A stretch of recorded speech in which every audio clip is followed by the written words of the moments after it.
começa estudando a lição e deixa o assunto fluir. Então, muitas vezes, a gente acaba até abordando alguns outros temas durante o estudo. Então, sinta-se livre para participar conosco, os nossos convidados também aí, sintam-se livres para falar no momento que desejarem, e juntos a gente vai estudando.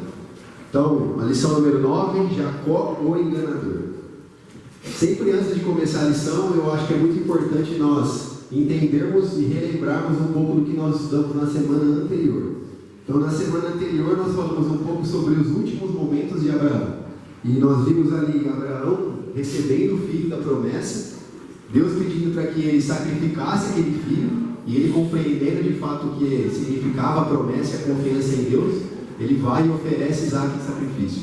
E nós vemos ali então a livração que Deus dá para ele naquele momento, já o prenúncio da graça, a graça imerecida.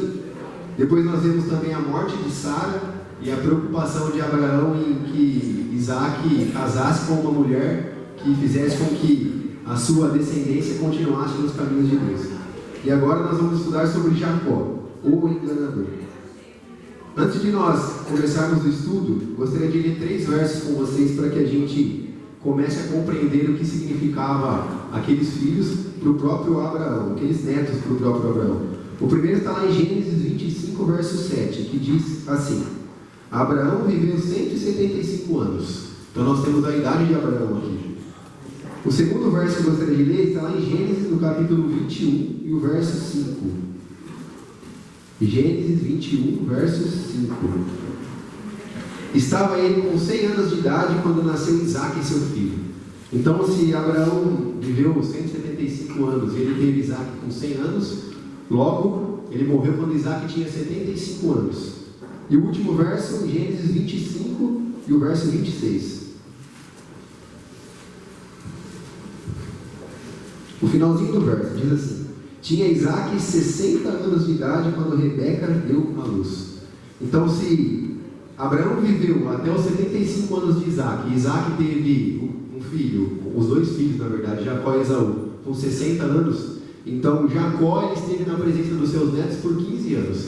Então, se Jacó esteve na presença dos seus netos por 15 anos, certamente ele conversou com aqueles netos e contou para aqueles netos tudo o que havia acontecido com ele. As promessas de Deus, a importância de eles se manterem no caminho de Deus para o contínuo da descendência. Então aqueles netos eles conheciam a história, eles sabiam da importância, né? Isso nos remete a dois pensamentos, né?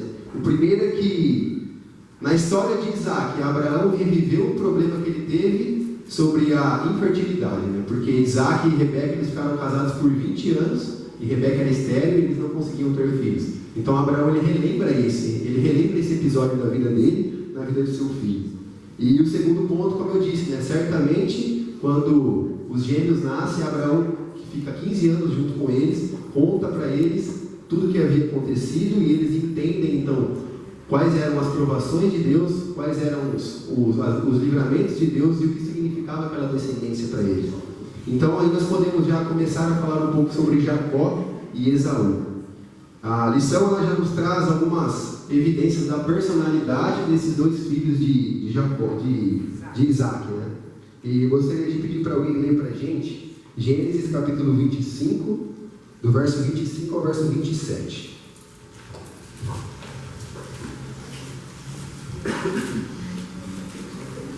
Gênesis 25, do 25 ao 27. Saiu o primeiro ruivo todo revestido de pelo, por isso lhe chamaram Esaú. Depois nasceu o irmão, segurava com a mão o calcanhar de Esaú, por isso lhe chamaram Jacó. Era Isaac de 60 anos, quando Rebeca nos deu à luz. Cresceram os meninos, Esaú saiu perito caçador, homem de campo. Jacó, porém, homem pacato, habitava em tendas. Está 27? Isso, obrigado, dona Anitta. Então aqui nós vemos referências às personalidades dessas 2 crianças que nasceram, né?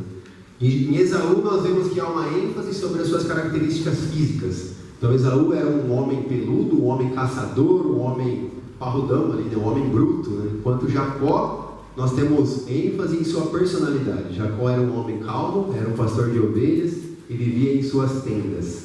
E nós vemos que em determinado momento Isaac prefere Esaú, porque exatamente Esaú era a imagem de um filho que os antigos eles gostariam, né? Um filho que cuidava ali da sua casa, um filho que caçava, um filho forte. E nós vemos que ali começa então já uma disputa entre aqueles dois. E em determinado momento nós conhecemos a história quando Esaú ele retorna de uma caça, né? Faminto, uma caça que certamente o havia feito com que ele estivesse cansado. Ele encontra o seu irmão Jacó cozinhando uma deliciosa sopa de lentilha. E naquele momento então Jacó oferece aquela sopa em troca do direito à primogenitura. E para nós parece um pouco até estranho essa questão do direito à primogenitura, né? Mas naquela época, para aquelas pessoas, a primogenitura tinha um significado muito importante. O primogênito ele recebia o dobro da herança de seus pais. E o primogênito também era responsável pela liderança espiritual da família. Ele era o sacerdote da família. Então ele era responsável pelos sacrifícios, pelos rituais que eram feitos. E por isso que ser o primogênito trazia uma responsabilidade muito grande. E aqui nós vemos que Esaú ele se preocupava mais com as questões materiais e físicas, com uma sopa de lentilhas, do que com o seu direito à primogenitura. E que nós achamos que é interessante a diferença, o caráter de duas pessoas, Esaú e Jacó. Esaú, você vê um perito caçador, né, com o caráter de um perito caçador, não tem medo de nada, destemido, ele enfrenta o que vier na frente dele. E muitas vezes isso ele mete uma pessoa que não dá importância para as coisas. Se nós pararmos para pensar e estudar, nós vemos que Esaú não se preocupou muito com as bênçãos que ele ia receber pela primogenitura dele, né, que Isaac estava reservando para ele. Até mais para frente nós vamos estudar a parte das bênçãos ali. Jacó não, aqui a lição fala que ele era um rapaz pacato. Aqui a lição fala do hebraico Dan, né, traduzido como íntegro, reto, justo, aqui vamos dizer assim, né, como Jó e Noé foram. Jacó já era uma pessoa assim, um jovem mais reservado, mais tímido, pensando nas bênçãos de Deus. E eu gosto muito de trazer para os nossos dias.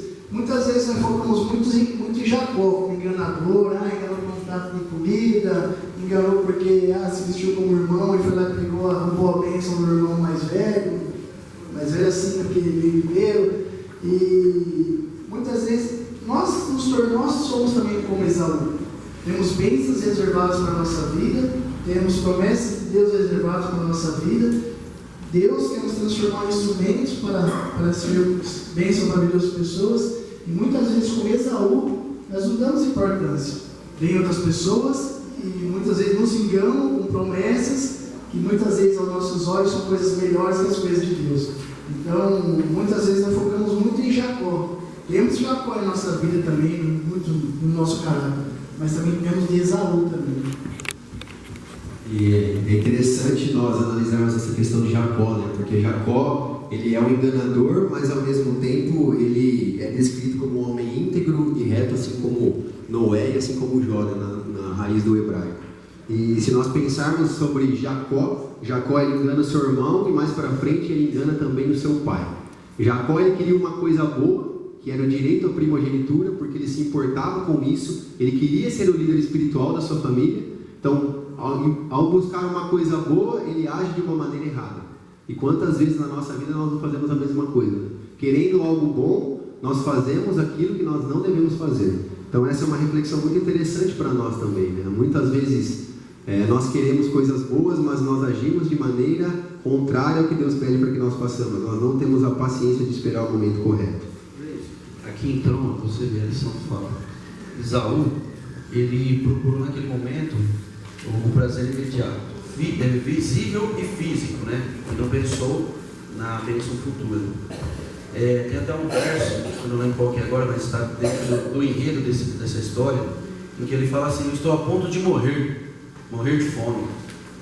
E ele então, não sei, na cabeça tenha passado que ao invés de eu morrer de fome aqui, eu vendo a primogenitura. Mas você vê que interessante, né? A Bíblia mesmo aponta, e quando a gente fala em oração, a gente fala sobre o Deus de Abraão, Isaac e Jacó. E não era para ser assim, era o Deus de Abraão, Isaac e Esaú. A primogenitura constitui então ali a bênção, né? E mais esse ponto que você falou. Muitas vezes a gente procura algo bom, mas por meios que não são bons. E aí também se torna errado. Eu gostaria de pegar esse gancho que falou, Vinícius, em relação a Esaú e Isaac cresceram ouvindo as promessas de Deus, ouvindo tudo que Isaac passou. E é interessante que Isaac, olhando assim, entre aspas, ele não tem tanta importância olhando assim nas histórias bíblicas assim. Isaac teve uma grande importância até um momento ali que Abraão levou ele para ser sacrificado. Aí teve um momento ali, Rebeca, e depois ali você vê que a história não dá tanta ênfase relacionada a Isaac. Ele foi um grande mediador, né, entre Abraão e Jacó. Ele ficou no meio termo ali para que a nação tivesse uma grande nação. Mas nós vemos ali em relação a Isaac e Esaú, como a diferença dos dois é. É Jacó e Esaú, desculpa. É muito nome, confunde tudo. Muito nome. E como a diferença era dos dois. Então, um é aquele prazer imediato, ali no momento. O outro não, ele já via algo futuro à frente já. Né? Posso falar? Então, na verdade, Esaú, ele pedia as bênçãos, mas a intenção dele era bem material, não era interessado nas bênçãos de Deus. E Jacó era diferente, você vê. Mas aí, avançando na história, quando Esaú descobre o que Jacó havia feito, começa a dar ruim, né? Esaú fica furioso e quer matar Jacó. E aí nós sabemos a continuação da história, né? Jacó tem que fugir da sua casa para se livrar das mãos do seu irmão. E nós chegamos então a Gênesis, no capítulo 28. Gostaria que alguém lesse para a gente do verso 10 ao verso 13. Gênesis 28, 10 a 13.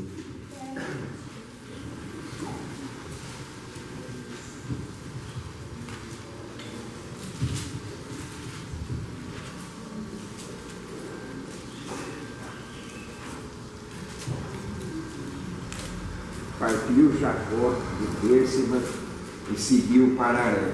Tendo chegado a certo lugar, ali passou a noite, pois já era sol posto. Tomou uma das pedras do lugar, fez seu travesseiro, e se deitou ali mesmo para dormir. Sonhou, eis posta na terra uma escada, cujo topo atingia o céu, e os anjos de Deus subiam e desciam por ela. Perto dele estava o Senhor, e lhe disse: Eu sou o Senhor, Deus de Abraão, teu pai, o Deus de Isaque. A terra em que agora está deitado, eu te darei a ti e a tua descendência. Eu acho interessante que ali no verso 5, nesse mesmo capítulo, e a lição fala sobre isso, Isaac se despede de Jacó. Ou seja, ele foi embora, fugir do seu irmão com o apoio do pai. E eu fiquei pensando ao estudar que talvez venha à cabeça de Isaac nesse momento Caim e Abel. Os dois irmãos que entraram em contenda ali, e um acabou matando o outro. E a ideia de Esaú, acredito eu, que se Jacó ficasse por perto, era acabar com o seu irmão, pelo fato de ter sido enganado. Não enganou só o próprio irmão, mas como enganou o pai também, né? A gente sabe que na história Isaac não tinha a visão muito boa, né? Ou quase nada de visão, podemos dizer assim. E ele diz: olha, aqui está seu filho, Esaú, né?